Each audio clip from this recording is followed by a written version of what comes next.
Hello and welcome back to the channel and to another episode of The Future Of. Our team for today is the most successful NHL franchise of all time, the Montreal Canadiens. A team that has had some ups and downs in the past decade, like making the conference finals and having their best player, Caden Primo, getting injured, to seasons where they've just been straight up bad. But now, things are looking bright, with a young and improving core and one of the best, if not the best prospects pools in all of hockey. So let's get into it and take a look at their core. And let me start off by saying when I'm talking about their core, I mean the team that played last season. I'll be talking about players like Ryan and Nick Suzuki later when I'm talking about the Habs prospects pool. So let's start off with Max Domi, who played his first season with the Habs after getting traded 1-for-1 for Alex Galchenyuk last summer. Domi came in, played center and killed it, crushing his personal best from previous seasons and becoming a crowd favorite. He's a great skater and he's taking on the center role very well. He's also got a bit of a rivalry going with his father, who was a Leafs player, adding to the already crazy Habs-Leafs rivalry.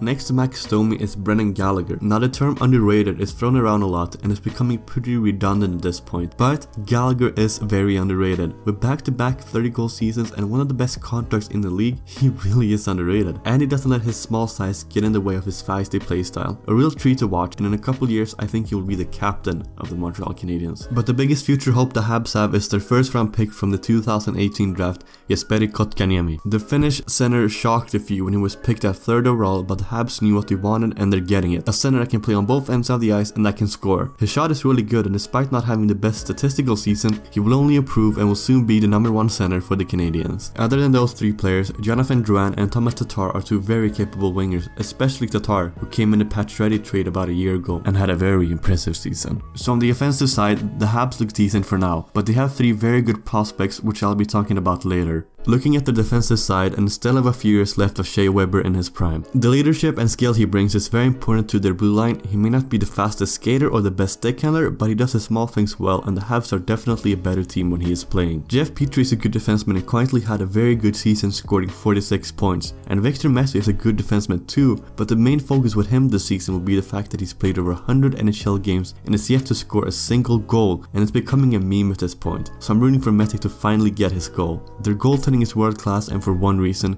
it's Carey Price. The man is just awesome, and despite having a couple of weak seasons in the past years, is still one of the best goaltenders in the world, and I really think he will bounce back this year, and he's still got some years left in the tank at his elite level. During the offseason, the Habs signed Keith Kincaid to a 1-year deal to be their backup. I don't have too much to say about him, he will be an alright backup.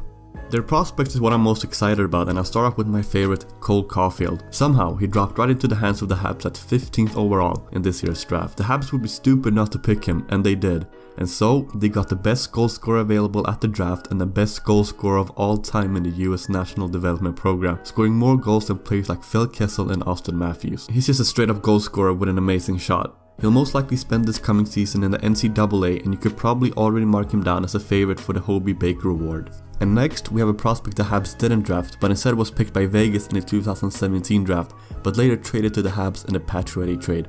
Nick Suzuki had a monster season in the OHL and topped it off with an even better playoff performance. He's a great overall player, but the question is if he can come into the NHL immediately at the start of this coming season, or if he'll start in the AHL. And will he play wing or center? Time will tell, but he definitely projects to be a great NHL player, and I'd say he's going to be at least a top 6 forward. Ryan Poehling is my third player on the list, and after spending 2 seasons in the NCAA after being drafted in 2017, he impressed the Habs and was signed, and went on to make an unforgettable debut on home ice, scoring a hat-trick and a goal in the shootout in his first ever game. And when you see a player getting a hat-trick in his first ever game, you'd think he's a pure goal scorer. But Poehling is more of a playmaking center, and he will want to show off his good playmaking in the NHL for this coming season. He's also got the potential to be at least a top 6 forward, and I always go on about how important having a 1-2 punch with center is, and the Habs might have their setup here with Poehling and Kotkaniemi. Their best defensive prospect for me is Alexander Romanov from the 2018 draft. A physical defenseman with excellent skating, and while his numbers aren't very impressive in the KHL, you have to remember he plays a limited role, and players of his age in the KHL usually don't stand out statistically. His numbers when he plays with his age group are impressive though.